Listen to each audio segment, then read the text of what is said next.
Again, thank you for your time. So just have this conversation. I think Katya has the first question for you. Yes, thanks so much for sharing your relocation experience with our community. To start, and for those watching who don't know you yet, could you briefly introduce yourselves? Tell us where you're from, what you do, and what brought you to Spain, please. You want to start or? I can start. Yeah. My name is Kai. Hello, my pronouns are he and they, and we're both actually originally from Austria. Yeah. We lived in Scotland for 5 years, then in Germany for 4. Loved Scotland, hated everything about living in Germany, and so we were looking for somewhere to go where the situation was good, where trans rights were actually being upheld and access to healthcare was still decent. And in general, like the quality of life. yeah, is and good. that's how we landed on Spain, even though I was very much opposed against moving somewhere hot. But it worked out pretty well. Well, we managed to find the one bit of Spain that is Right. relatively cool in the northwest. But actually, you should introduce yourself because yeah, it gets of course. complicated. Sorry. I'm Finn. My pronouns are also he and they. And well, as Kai said, we're from Austria, moved to Scotland and Germany, and now in Spain. Mostly for the reasons we've already mentioned: quality of life, open-minded people, a system that works well, even if it's a bit bureaucratic. But we're used to bureaucracy, so it's all right. Yeah, so that's really the reason that we're here. Okay, perfect. So, what do you think was the first thing that made you think that Spain could be like your home? That's a difficult question. Like before moving, you mean, or Exactly, before moving. Before. yeah, for me it was really looking at the not just the map of LGBT rights around Europe, but particularly actually looking beyond the map, because I know the map is often a little bit of like, propaganda based. Like Germany says they're great with queer rights, but they're just gay rights really, and so on. So I looked into it further, and then very quickly all the other locations that we'd taken into account fell away, and Spain just remained there. And it seemed promising in that regard. And I just, yeah. So there was an election during the time that we decided, and I was, because when we moved to Scotland, we waited out the election and then it turned into Brexit. So it wasn't a great situation, but okay. And so I watched the election here in Spain with a bit of trepidation. But then obviously the far right did not win. So that was a good point for me, where I was like, okay, clearly the people here are still sort of leaning left, and it's. And that was also while all the elections in all other countries that we like in Germany and Austria were just not going that well, and we were like, maybe this is like the last bastion of sanity, maybe it's gonna be fine. So yeah, the political climate essentially was a big factor. Yeah, we're I think probably the only people you'll talk to who didn't come here for the weather. Well, we did come for the weather. It's not the weather that is typical in most of Spain. We came for the cooler weather in this corner of Spain. That's interesting, and a little bit aligned with that. What was like the biggest fear or concerns that you have about moving to Spain?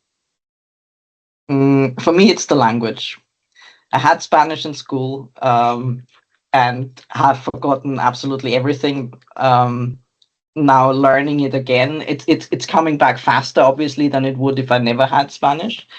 But it's still like you're trying to say something and then you're missing those few words that you know in several other languages, just not the one that you need right now.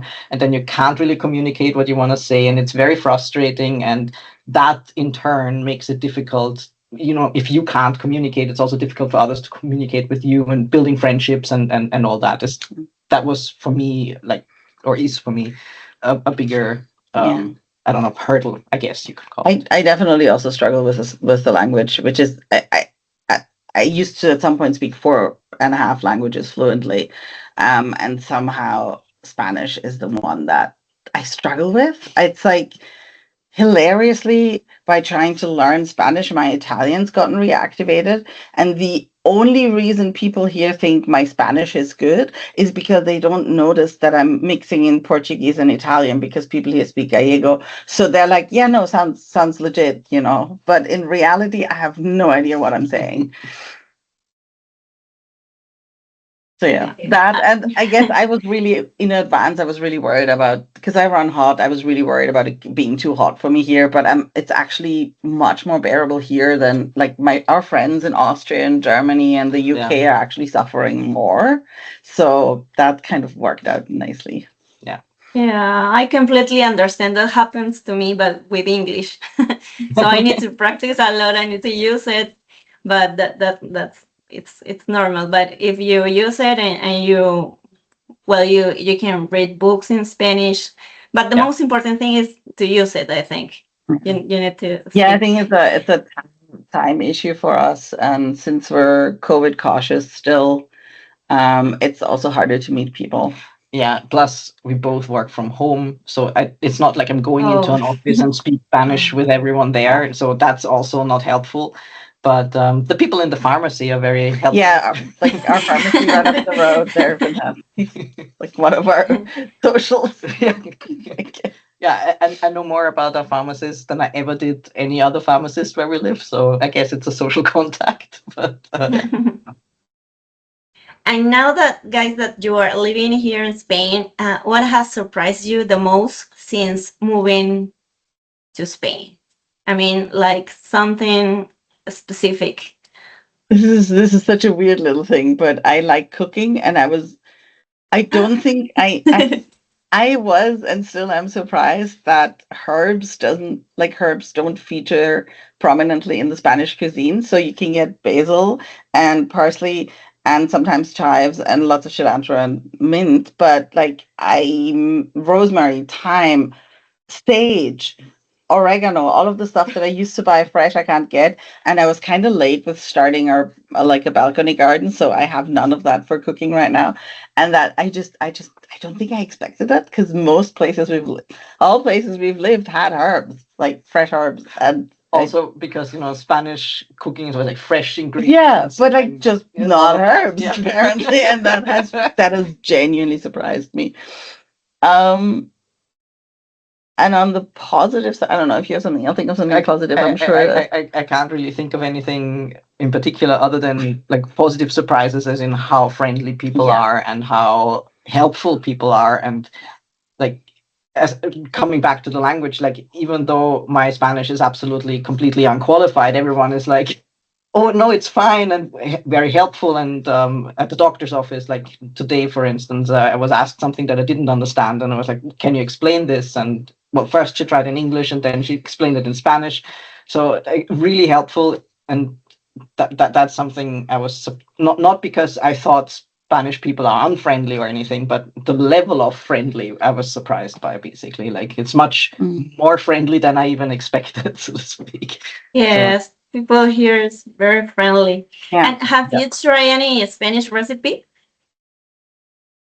Have you tried that? I don't know if I have. Oh, we had what's it called? The thing with the potatoes and. You mean the tortilla that I buy that I just put in the air fryer? Yeah, but it's not exactly trying a recipe. No, that's true. I don't think I have. Right. So we don't really go out to eat because of food intolerance is making it a little bit more difficult. But I don't think I have. What should I try? That's a good question. Yeah. Okay, tortilla patatas is a good one. Yeah. And first of all, we need to clarify. For example, I am from Venezuela. Okay. Katia is from Peru. I'm from Peru, South America. Sorry. My bad. So we're trying Spanish food too, as you. It's new for us. For example, I will recommend you tortilla de patatas, croquetas. Oh yeah, it's really good. Yeah. Also cocido. Second, what was that? Cachopo and cocido. Okay. Have you tried any of those? You should. You should. And patatas bravas. Oh yeah, I like those. Yeah. Those are good. Yeah. But yeah, but I've had them. So yeah. You don't eat meat? No, don't know. I've eaten the patatas bravas and the croquetas, but we've not made them. We've not tried it out ourselves. Yeah, that's to Oh, make okay, okay, okay, okay. them. That's Yeah. all right. Okay. Yeah, but we're tasting the Spanish food Yeah. too, as you. So we're trying to taste everything, and I think it's really good the food here. So that's something good for us.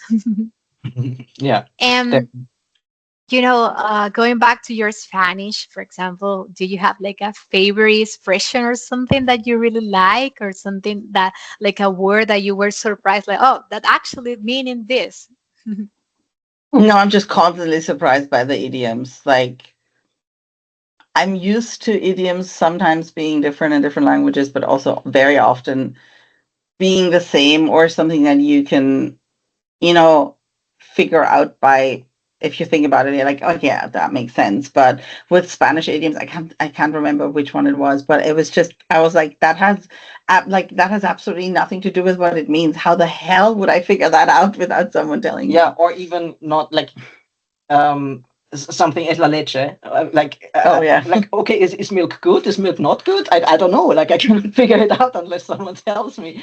Then again, I mean, we have so many things in Austrian German that you would have like Of as course, a of course foreigner, not, but no chance of absolutely understanding. not. No, So, but I just whenever I come across something in Spanish, it's often a case of I have to go with I don't know, is the person smiling or is the person looking context clues. frustrated? Yeah. Just to figure out is this idiom something to convey something good or something bad? Because I cannot often like, tell from the words themselves. Like, is this like it is a neutral word? Like milk does not, it's neither good nor bad, but obviously in a certain context, it's a good thing.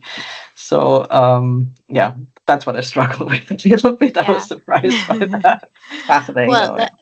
let me tell you that we speak Spanish, but it is different in Venezuela than in Spain, so it is hard to us. But I think that definitely harder for you to know. So I think it's really brave for you to move to another country and start with a different culture and a different language. So I think that's really something remarkable about it.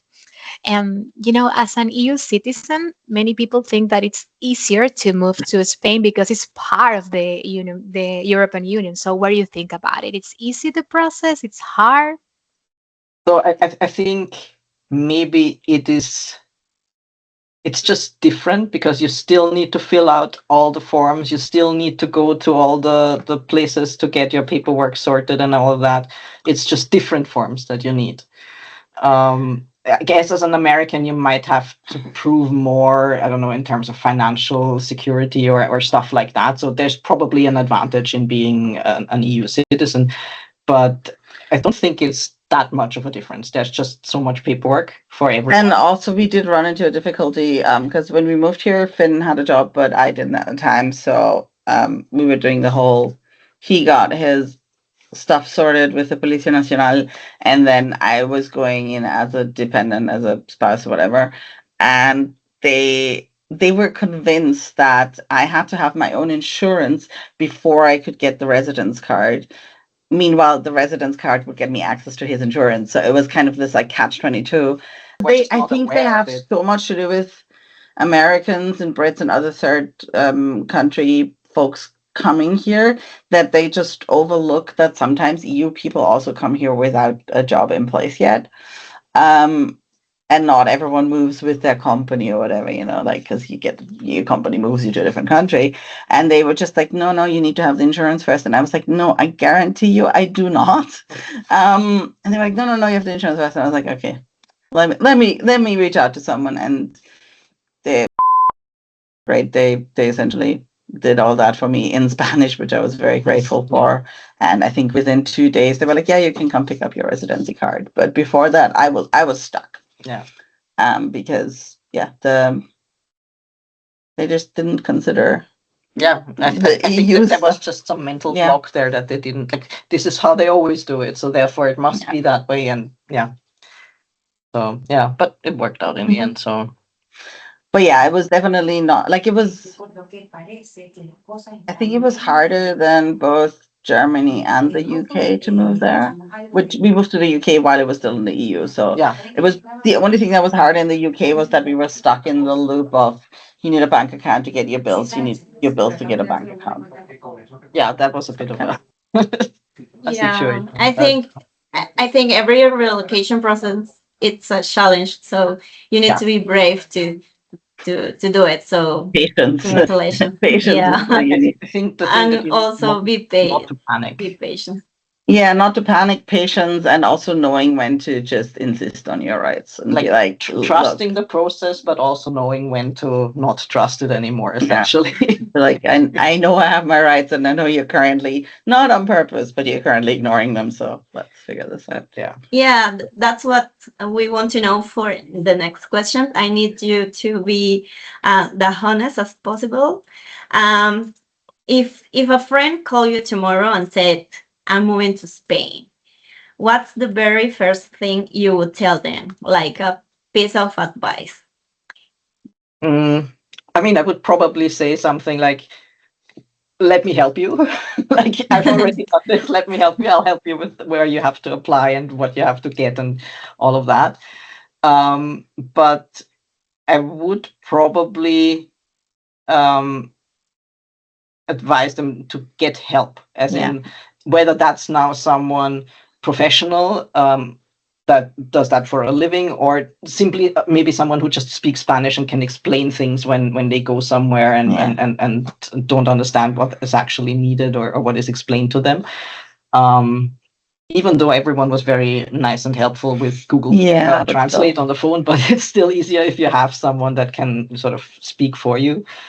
So I think that's probably the first thing, like get professional help.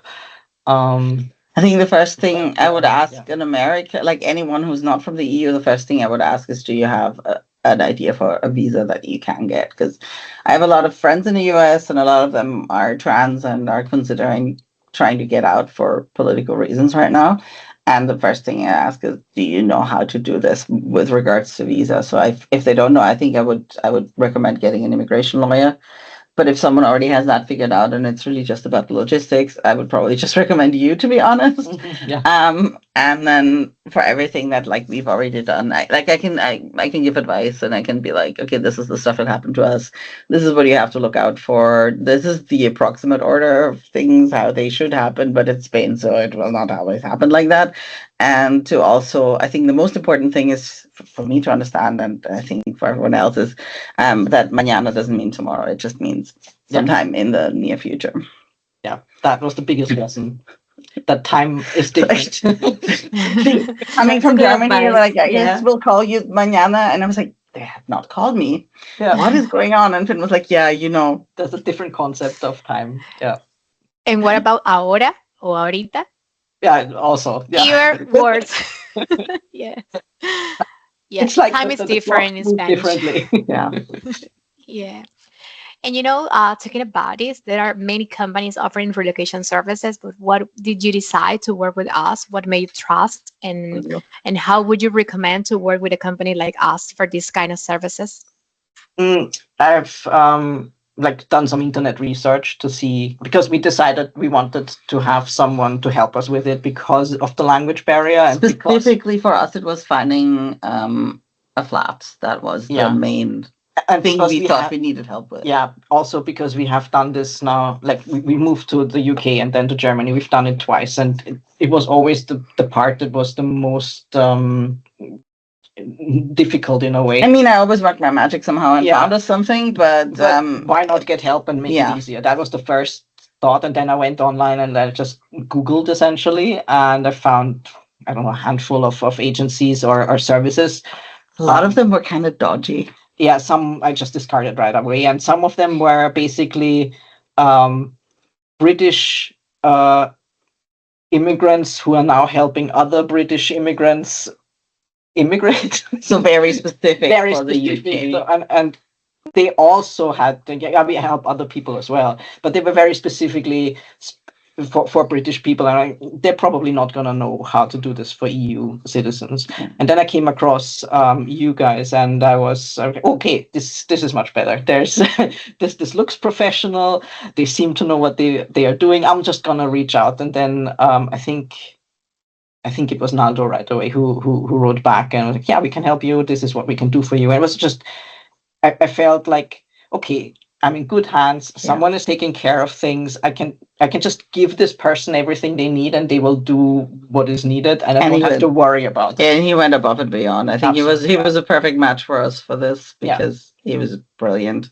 Yeah, like it was just such a relief to not have to figure everything out ourselves and just be like, here, do this. Thank you very He even much. took it in stride when we randomly switched Cities. destination Yeah, in between because we originally were planning to move to Bilbao, and then I think maybe a month before the move, if at all, I think two, but shortly before we shortly. actually moved, we were like, we're looking at a Coruña now. And he was like, okay, I don't know anyone there, but we'll figure it out. And Yeah. we did. And we did so, or he did. And we're still in the same apartment we moved into last year. Our landlords really also has been Absolutely brilliant, especially in comparison to other landlords. Yeah, I know we heard the horror stories, and So, he's great and everything. Yeah, worked out really well for us.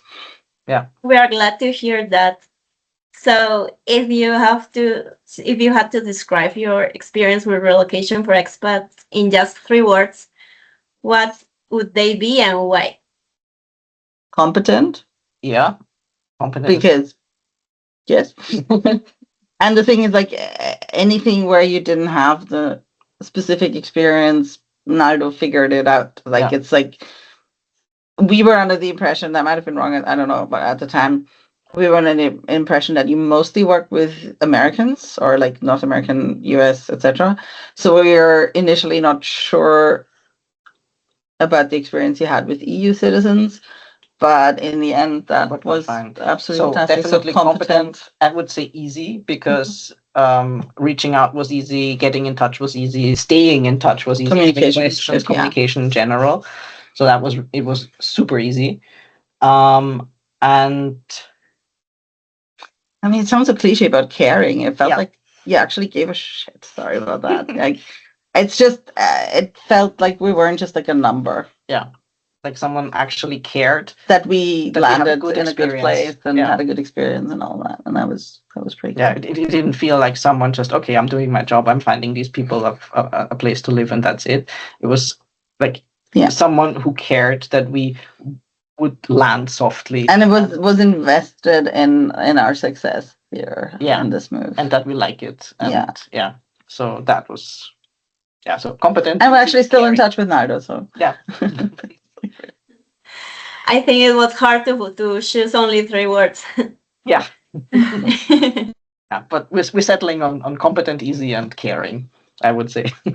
That's great. I think something important is that we are all migrants, so we know how the process is, and we want to offer to we see the clients as friends, and we would like to offer them always like the solutions that we would like to have for ourselves. So I think that's something really important. We understand who is the person that are moving, so I think that's really important. And talking about Spain, what place in Spain you would recommend to a friend, like to having a holiday, for example, like your favorite cities or something about it?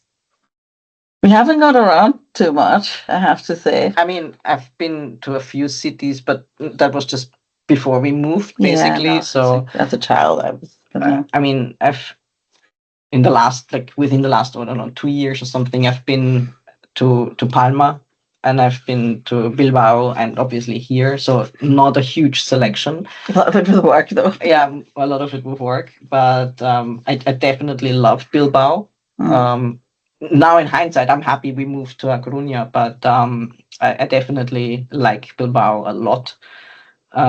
So if anyone wants to go on holiday there, I would super support that. I mean, Palma is nice, but it's also overrun with tourists and mostly German tourists. So as an Austrian, I cannot recommend. In all good con. But obviously I would recommend Galicia in general. In general, has a lot to offer. It has at least like 5 different microclimates. I don't know how many. But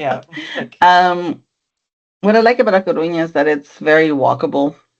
Yeah. So it doesn't feel like a town, but it is still walkable. In that way, it resembles Edinburgh to me, where within a certain area, you can just get by with walking and maybe a bus or 2.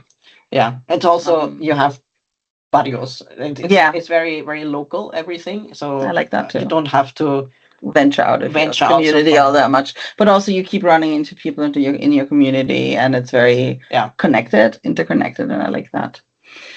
But yeah, like I run into the person that does the cash register at the supermarket. I run into them at the I run pharmacy. into my nurse. It's like so that's really nice.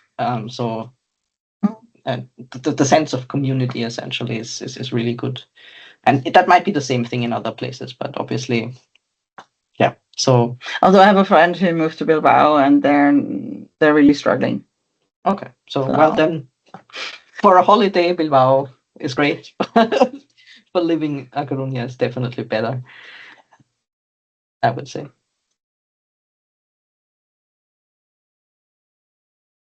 Are we still here? Yeah. Okay.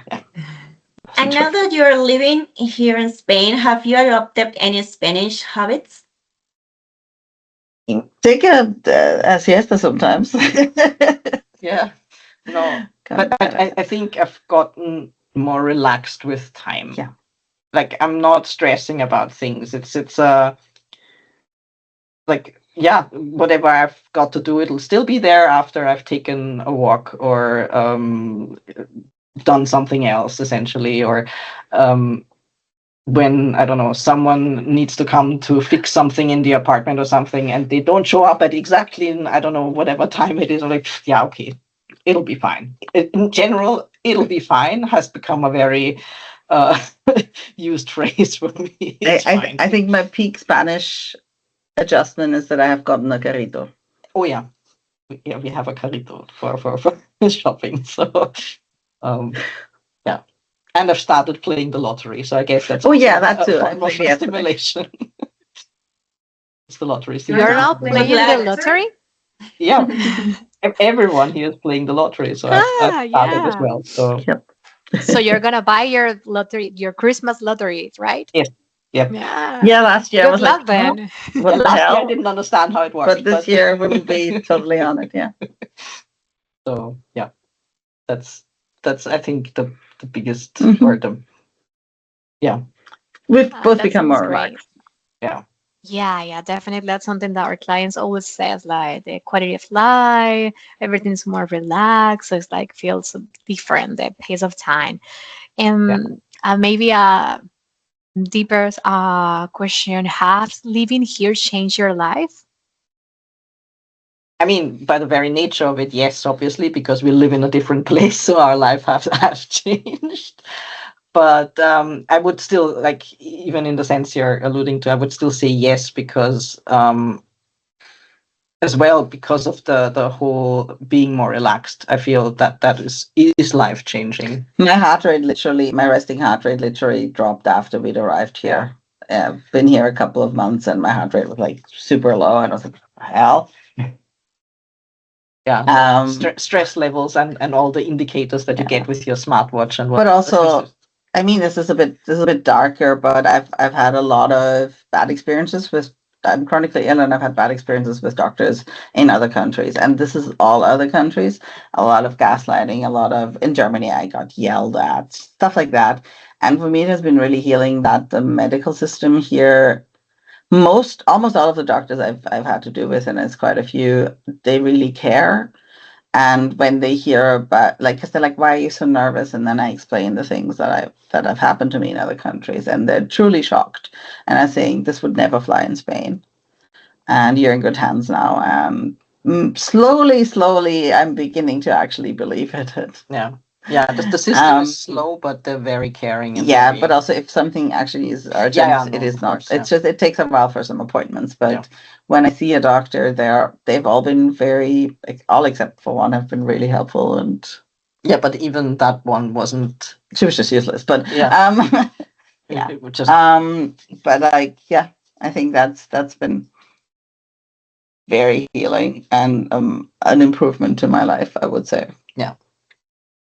And actually also getting the medical care I need, which I wasn't able to access in Germany. Yeah. And I didn't even try in the UK because the NHS is not. Yeah, they don't have to try anything over there. Yeah. But so I think it was definitely life changing in that sense. Like Definitely. the quality of life essentially was Elevated. a lot. Yeah. Sure. Yeah, totally agree with you. Guys, just to finish, is there anything like a tip you want to share with our expat community, or a piece of advice, or something you want to, to our expat community? Mm. Get an appointment. Whatever you have to do, get an appointment. Do not just show up. You have to get an appointment for whatever it is. I think that's the biggest lesson. If you don't speak Spanish, make a friend who speaks English and Spanish. Yeah. I was really lucky in that. I met someone in our local expat community very quickly, and she's become a close friend and has been helping us with the more complicated medical appointments.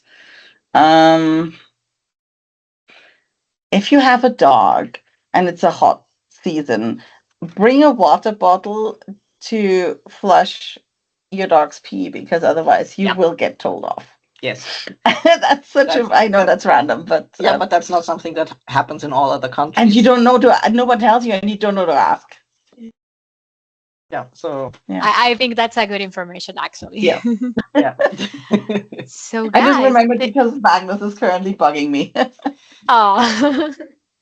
Guys, thank you very much for your time, for your testimony. Your experience helps other people to understand better how's the process to relocate yourself to another country. And we appreciate so much this type of testimony. And we wish you absolutely the best.